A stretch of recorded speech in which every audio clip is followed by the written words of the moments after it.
Identidade cristã. Qual é a nossa identidade? E nós vamos pensar na nossa identidade também na perspectiva da nossa vocação. Nós somos chamados para quê? Quais são as características da identidade daquele que é chamado por Deus? Para se parecer com Cristo, para imitar a Cristo. Então esse texto mostra para a gente algo muito especial. Se você puder, Jennifer, colocar a partir do primeiro versículo, Filipenses 2. Então, veja comigo as características da nossa identidade que está em Cristo. A nossa identidade está em Cristo. Quais são as características dessa identidade? Então, se há alguma motivação por estar em Cristo, há alguma consolação que vem do amor, há alguma comunhão no Espírito, há alguma compaixão e afeição.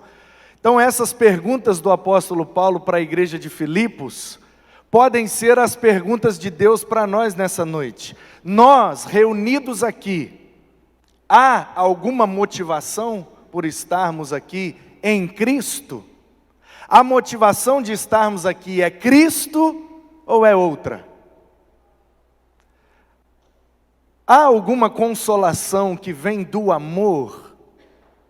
Você percebeu alguém hoje que está precisando ser consolado?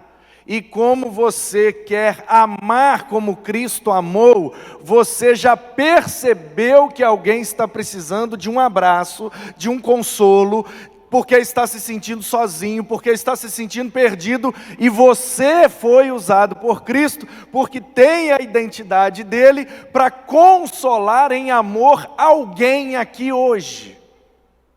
Ah, pastor, nem percebi, será que tem alguém aqui se sentindo sozinho? Às vezes está aí do seu lado. Aí, ó, coisa linda é assim, né? Quando a gente joga e o povo pega. O povo do litoral é um povo bênção, pega mesmo. Esses dias eu estava pregando em Minas Gerais. Você sabe que o mineiro, né? Eu sou de Minas. Então uma cidadezinha chamada Tombos. É por causa da cachoeira, né? Que o mineiro não fala queda, fala tombo. Então a cachoeira não tem quedas, ela tem tombos. E aí o nome da... Oi, bênção. Ah, beleza, eu já tinha pegado um aqui. Você quer que eu bebo 2? Você quer galardão, né? Você quer bastante galardão, né? Ô Jennifer, bota para nós aí, Mateus capítulo 10. É Jonathan seu nome, né? Você é genro do pastor Genivaldo? E pastorzão? Que bênção, hein? Mateus 10, qual que é? 42, Jennifer. Ó Jonathan, o que você quer? Olha lá, ó.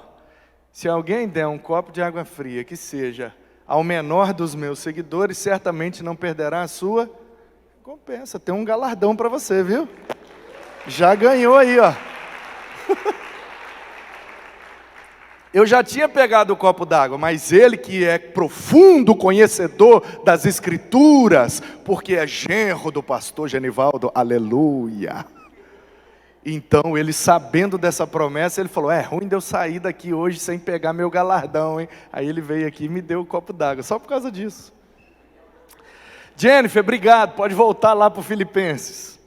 Então, gente, como eu estava dizendo, quem está comigo?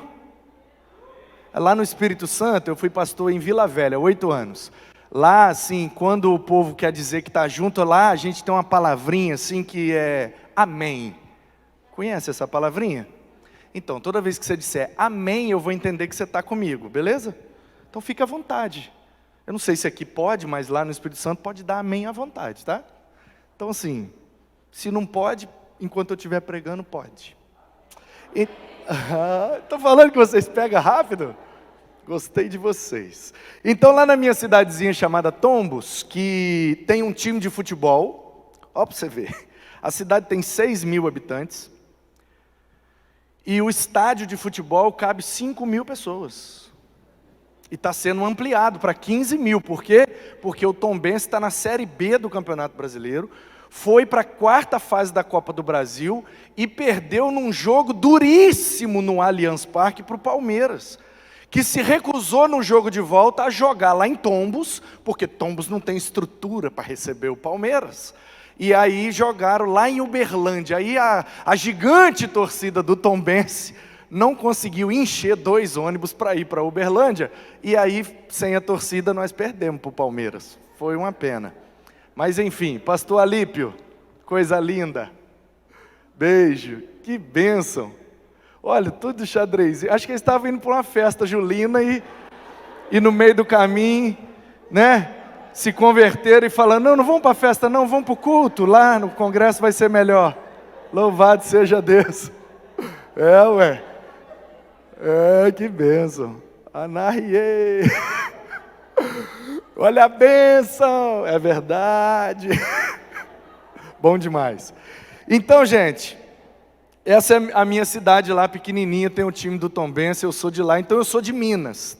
E aí eu estava pregando em Minas esses dias, e eu pregava e um irmão lá atrás fazia assim, ó, e eu, porque não sei o que e tal, e ele lá atrás assim. Aí eu falei, gente, o que está acontecendo com aquele homem? Aí eu fiquei tentando entender, e naquela luta eu não posso desconcentrar, e o homem, meu Deus do céu, o que está acontecendo? E eu muito curioso, terminou o culto, eu fui lá para a porta, despedindo dos irmãos, ele veio, aí ele, pastor, que palavra, eu amei, meu irmão. Aí eu puxei ele, falei, aqui, o que estava acontecendo aqui atrás, que o senhor estava incomodado, era um mosquito, era... Ele falou, não, pastor, era a palavra. Aí eu, como assim, meu irmão? Não, o senhor mandava de lá, eu pegava daqui, essa é minha, pegava. Eu falei, olha, esse povo é esperto, rapaz. Então vocês são desse tipo, entendeu? Vocês só não fazem o gesto, mas vocês pegam rápido, gostei de ver. Então, queridos, a nossa motivação deve ser?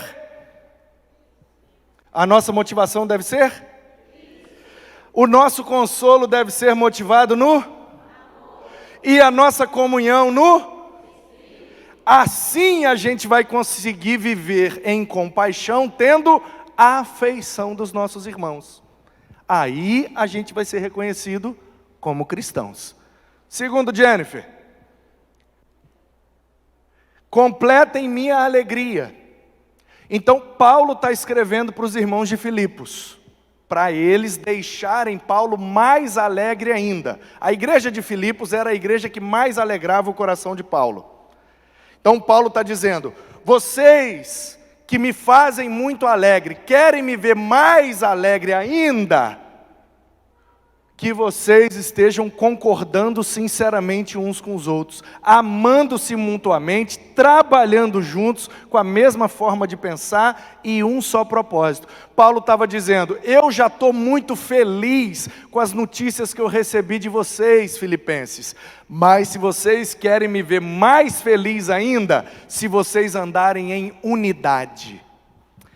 Eu e o Pai somos... Disse Jesus, eu e o Pai somos, então se nós temos uma identidade cristã, nós devemos andar em unidade.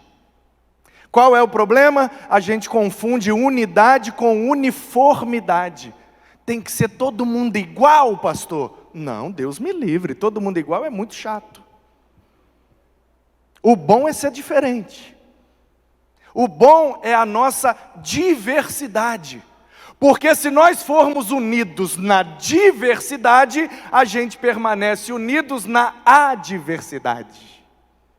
Portanto, nós somos diferentes, e o que nos une é muito maior do que o que nos separa. Portanto, a nossa identidade em Cristo deve ter unidade. Ainda que eu goste do vermelho e o outro goste do azul, nós vamos nos abraçar e, independente do gosto pessoal de cada um, vamos andar em unidade, porque o que importa é o propósito de Deus em nós e através de nós. Jennifer, não sejam egoístas, porque tem gente que garra com azul, eu sou do azul, eu gosto do azul, só quero o azul, só concordo se for o azul, só ajudo se for o azul.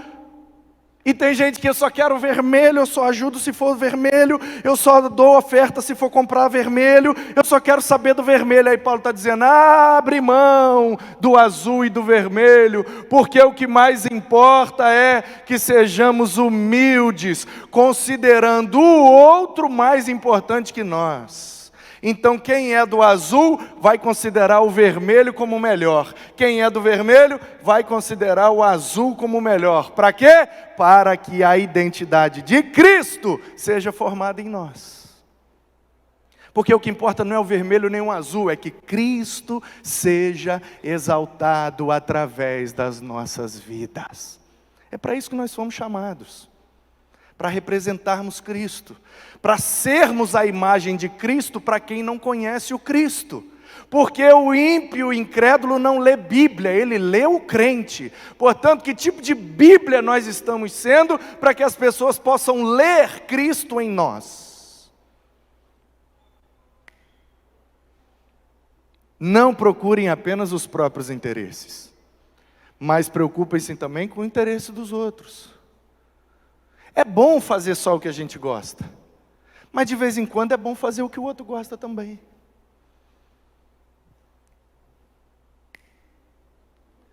Bora, Jennifer. Tenham a mesma atitude demonstrada por Cristo. O nosso modelo é Cristo. O nosso exemplo é Cristo. A nossa base, a nossa motivação, Cristo. Porque dele, por meio dele e para ele que nós estamos aqui. Glória, pois, a ele. E daqui para frente, Paulo vai dizer o seguinte: e Cristo conseguiu abrir mão do seu egoísmo, da sua glória. E aqui eu falei de forma, lógico, metafórica, né? Abrir mão do seu egoísmo, como se Jesus pudesse ser egoísta, é claro que não, mas ele abriu mão da possibilidade de cair no pecado do egoísmo. Ele abriu mão da sua glória, ele se esvaziou, disse Paulo. Kenosis é a palavra grega, que é o vácuo, um esvaziamento completo. Ele se esvaziou. Para quê? Para caber naquele bebê, naquela manjedoura. Todo menino quer ser homem. Todo homem quer ser rei. Todo rei quer ser Deus. Só Deus quis ser menino. Humilhando-se em figura humana e apresentando-se em forma de servo, e obediente até a morte, e morte de cruz. Pelo que Deus o exaltou, acima de todos, e diante dele, todos terão que se dobrar e confessar, embaixo na terra ou acima nos céus. E ao nome dele será dada toda a honra, toda a glória e todo louvor, pelos séculos dos séculos. Amém. Portanto, o que Paulo está dizendo do 6 em diante, é que a nossa identidade em Cristo é sermos parecidos com Cristo, como os cristãos em Antioquia foram pela primeira vez chamados de cristãos. Essa palavra está traduzida de uma forma... Ai meu Deus, eu já tenho tanta treta com a sociedade bíblica. Meus amigos, Assi, Vinícius, a turma, vocês sabem que eu amo vocês, mas ajuda nós. De vez em quando eu peço, vamos mudar essa palavra aqui, gente, ajuda nós. Aí eu tenho uns negócios lá, e eles demoram assim uns 10 anos para analisar e dar uma resposta, mas nós somos amigos. Mas isso é um negócio de séculos e é difícil mudar mesmo. Porque a palavra que aparece lá no grego é cristianos, que seria diminutivo de Christos. Portanto, a tradução seria cristinhos, e não cristãos. Só que no português, o sufixo inho dá a ideia de diminutivo, portanto passa uma ideia pejorativa, que vai diminuir quem está sendo adjetivado. E aí os tradutores, não, nós não podemos nos diminuir, porque nós somos filhos de Deus, aleluia, então cristãos. E aí nós erramos. Porque se a gente tivesse aprendido e traduzido desde o início que nós somos cristinhos, talvez a gente teria entendido mais fácil essa mensagem. Porque o que Paulo está dizendo é, para pregar o Cristo que se esvaziou, não pode estar cheio de si mesmo. Ou, invertendo a lógica da frase, ninguém, estando cheio de si mesmo, pode pregar sobre o Cristo que se esvaziou. Por isso nós somos cristinhos, pequenos cristos, que tendo a sua identidade, revelam o seu caráter através do seu chamado. Ele abriu mão de tudo. Tudo. Da sua glória, do seu poder, da sua majestade e do trono do universo. Aceitou no ventre de uma mulher para uma manjedoura, um coxo, é assim que a gente chama lá em Tombos, coxo de bicho comer. A gente fala manjedoura, novamente, para dar um ar assim, né? Poético, hollywoodiano. Ai, na manjedoura ele nasceu. Fica tão bonito, né? Não, botou o menino no coxo do cavalo. Nossa, pastor, aí fica meio, né? Negócio roça, pobreza, sujeira. Não, mas foi assim mesmo. Foi roça, pobreza, sujeira, dentro de um curral, num coxo. Esse foi o berço dele.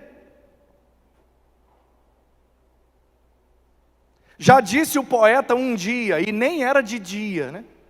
Fazendo referência ao seu mestre amado. O berço que ele usou naquela estrebaria, por acaso era dele? Era emprestado. E o manso jumentinho que veio pelo caminho, andando lentinho, que em Jerusalém ele chegou montado, por acaso aquele bicho era dele? Era emprestado. E o pão que alimentou a multidão, que deram em sua mão, e que por ele foi multiplicado, por acaso era dele o pão, irmão? Era emprestado. E o peixe, que ele comeu ali sentado, bem junto daquele lago, indo para o outro lado, de quem que era aquele barco? Será que era dele? Coitado, era emprestado. Nada era dele, mesmo sendo por ele tudo criado. E eu fico pasmo, como é que o dono do universo se esvazia desse jeito e se sujeita ao papel de pegar tudo emprestado. Nada era dele, mesmo sendo por ele tudo criado, e eu fico pasmo, como é que o dono do universo se esvazia desse jeito e se sujeita ao papel de pegar tudo emprestado. E aquele quarto, com Pedro e Judas do seu lado, um que foi o traidor e pelo outro ele foi negado. Até na última ceia ele não tinha lugar, era emprestado. E o madeiro em que ele foi crucificado, fixado de braços abertos, ele foi tragado. Eu te pergunto, era dele o crucifixo? Era emprestado. E o túmulo que por ele foi usado, mesmo depois de morto, sendo vilipendiado, humilhado, sem ter direito a um funeral decente, enterrado num túmulo emprestado. Nada era dele, mesmo sendo por ele tudo criado. E eu fico pasmo, como é que o dono do universo se esvazia desse jeito e se sujeita ao papel de pegar tudo emprestado. O dono de tudo abriu mão de todas as coisas para ser dono de uma única coisa: o seu coração. É a única coisa que ele quer. Por isso ele abriu mão de tudo, porque ele quer ser o dono das nossas vidas. E sendo assim, teremos a sua identidade. E com as características da sua identidade, cumpriremos a nossa vocação. Que assim seja, para a glória dele, em nome dele. Amém. Vamos orar? Pai, muito obrigado pela Tua palavra. Obrigado, Deus, que através do Espírito inspirou o apóstolo Paulo a escrever verdades tão profundas sobre o caráter do nosso Senhor e Salvador, Jesus, o Filho.